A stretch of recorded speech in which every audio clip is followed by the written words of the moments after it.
আসসালামু আলাইকুম প্রিয় জব প্রত্যাশী ভাই বোনেরা, জব স্টেশন ইউটিউব চ্যানেলের পক্ষ থেকে আপনাদেরকে সবাইকে স্বাগতম। আজকে আমরা একটা গুরুত্বপূর্ণ টপিক নিয়ে আলোচনা করব। সেটা হচ্ছে যে ইঞ্জিনিয়ার্স যে জবগুলো হয় সেই জবের যে এক্সাম ট্রিগার থাকে, যেমন বিশেষ করে বুয়েট, চুয়েট, রুয়েট, কুয়েট, এই ধরনের যে ইউনিভার্সিটিগুলো থাকে তাদের আন্ডারে মূলত এই পরীক্ষাগুলো হয়ে থাকে। তো এক একটা ইউনিভার্সিটির কোশ্চেন প্যাটার্ন এক এক রকম। তো বেশিরভাগ কোশ্চেন হয় বুয়েটের আন্ডারে। তো বুয়েট কি ফরম্যাটে কোশ্চেন করে বা কি কি টপিক নিয়ে কোশ্চেন করে, আজকের ভিডিওতে আমরা এটার খুঁটিনাটি বিষয় নিয়ে আলোচনা করব এবং পার্ট বাই পার্ট আমরা কুয়েট, চুয়েট, রুয়েট এগুলোরও কোশ্চেন প্যাটার্ন সম্পর্কে আলোচনা করব। তো সবগুলো ভিডিও পেতে হলে আমাদের চ্যানেলটিকে আপনাকে সাবস্ক্রাইব করতে হবে এবং পাশে থাকা বেল আইকনটি অন করতে হবে, যাতে প্রত্যেকটা ভিডিও আপনারা আপলোড করার সাথে সাথে পেয়ে যান। তো চলুন শুরু করি আজকের ভিডিওটি। তো বুয়েট যে কোশ্চেনটা করে থাকে সেটা মূলত 100 মার্কের কোশ্চেন করে থাকে এবং সময় থাকে 1 ঘন্টা। এই 100 মার্কের মধ্যে 60 মার্ক থাকে নন ডিপার্টমেন্ট এবং 40 মার্ক থাকে ডিপার্টমেন্ট ওয়াইজ। তো নন ডিপার্টমেন্টে কি কি টপিক পড়বেন বা কি কি বই পড়বেন সেটা আমি এই ভিডিওতে বলে দিব আজকে। যেটা পড়লে আশা করছি আপনি 60-এর মধ্যে 55 থেকে 60টা এমসিকিউ টাইপের কোশ্চেনই পাবেন। মূলত নন ডিপার্টমেন্ট এমসিকিউ টাইপের হয়, এমসিকিউ টাইপের হয়ে থাকে এবং 60টা এমসিকিউ থাকে। প্রত্যেকটা এমসিকিউর মান 1 থাকে, 1 করে থাকে। হ্যাঁ, এতে কোনো নেগেটিভ মার্কিং থাকে না। তো এই নন ডিপার্টমেন্ট বই কিছু কোশ্চেন আছে, কোশ্চেনগুলো সলভ করলে আশা করছি এটা পাবেন। বিশেষ করে আমি যে বইটা রেফার করব সেটা হচ্ছে ডায়াগোনাল যে বইটা আছে,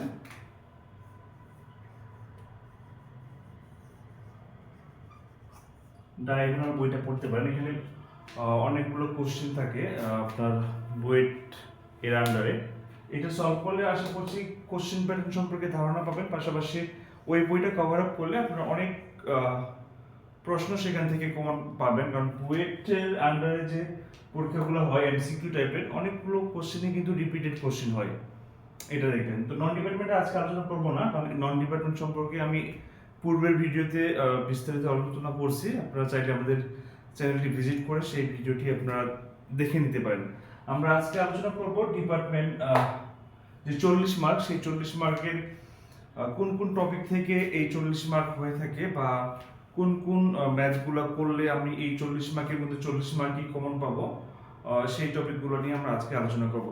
হ্যাঁ, ডিপার্টমেন্ট ওয়াইজ আপনি যদি করেন, যদি এই ভিডিওটা সম্পূর্ণ দেখেন এবং সেই গাইডলাইন অনুযায়ী যদি আপনারা প্রিপারেশন নেন, আশা করছি ডিপার্টমেন্টে আপনি 40 আউট অফ 40 তুলতে পারবেন। তো চলুন শুরু করা।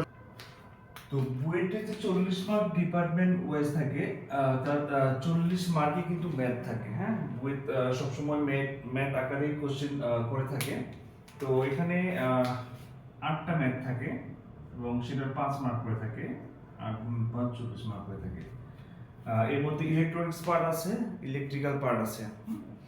তো ইলেকট্রিক্যাল পার্ট থেকে কিছু টপিক আছে বা কিছু অধ্যায় আছে, সেগুলো আমি বলে দেবো আজকে, এবং সেই অধ্যায় অনুযায়ী আপনার প্রিপারেশন নিলে আশা করছি আপনারা 40 আউট অফ 40 তুলতে পারবেন। এই 40 মার্কের মধ্যে ইলেকট্রিক্যাল এবং ইলেকট্রনিক্স এই দুই ডিপার্টমেন্ট থেকেই কোশ্চেন হয়ে থাকে। সচরাচর ইলেকট্রিক্যাল থেকে কোশ্চেন একটু বেশি করে এবং ইলেকট্রনিক্স থেকে ইলেকট্রিক্যালের তুলনায় তুলনামূলক কিছুটা কম কোশ্চেন করে, তবে দুইটা ডিপার্টমেন্ট থেকেই কিন্তু আপনাদের কোশ্চেন হয়ে থাকে।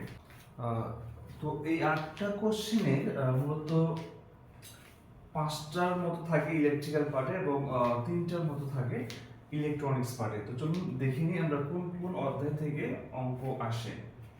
মূলত আপনারা প্রথম ইলেকট্রিক্যাল পার্টে আসি আমরা। এখানে ডিসি সার্কিট যে আছে, এখানে মাস্ট বি একটা অঙ্ক থাকবে, 100% কমন। এটা একটা অঙ্ক।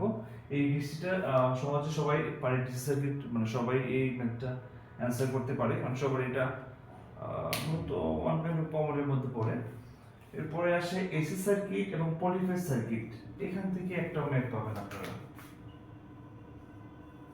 তারপরে এসি মেশিন, ডিসি মেশিন, এই মেশিন থেকে মূলত একটা ম্যাথ আসে।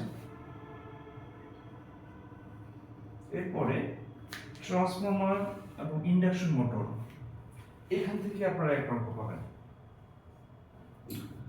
এবং আরেকটা অঙ্ক পাবেন আপনারা transmission line, power sector, load factor, demand factor, এই টাইপের অঙ্ক মূলত বুয়েট রেগুলারলি করে থাকে। এখান থেকে মূলত আপনারা একটা অঙ্ক পাবেন আশা করা যায়। তো এই গেল ইলেকট্রিক্যাল পার্টের 5টা কোশ্চেন। আমরা প্রত্যেকটা